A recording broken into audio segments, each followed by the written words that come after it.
नशा कोई राजनीतिक मुद्दा नहीं है बल्कि समाज के लिए सामूहिक प्रयास है। गृह मंत्री हर्ष संघवी ने कहा, गुजरात पुलिस इस चुनौती से निपटने के लिए हर संभव प्रयास कर रही है। माननीय अध्यक्षश्री, एक तो पकड़ाયું અને પકડવાની વચ્ચેની જે તફાવત છે એ ચૂંટાયેલા પ્રતિનિધિઓએ તો સમજવી જ જોઈએ। માનનીય અધ્યક્ષ, પકડાયું એટલે કોઈ સામને જે ડ્રગ્સ મોકલ્યું છે એ ફોન કરીને નથી કીધું કે અમે ડ્રગ્સ મોકલ્યું છે અને પોલીસ પકડી, એને પકડ્યું છે।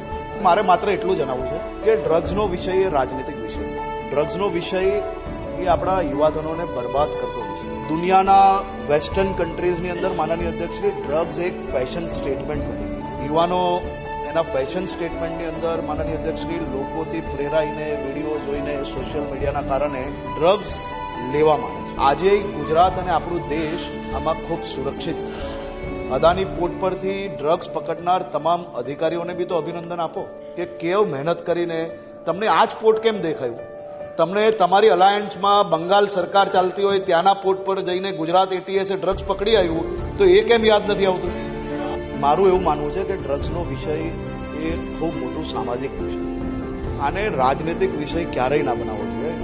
ગુજરાત સરકારે આદરણીય મુખ્યમંત્રી શ્રી ભૂપેન્દ્રભાઈ પટેલના માર્ગદર્શનમાં છેલ્લા 2 વર્ષમાં રેકોર્ડ બ્રેક ડ્રગ્સ પકડ્યું છે અને એ પકડેલા ડ્રગ્સને આપણે પકડેલું જ ગણાવવું પડે। પકડાયું અને પકડેલાની વચ્ચેની જો તફાવત સમજી જઈએ તો આ પ્રશ્ન ન રહે।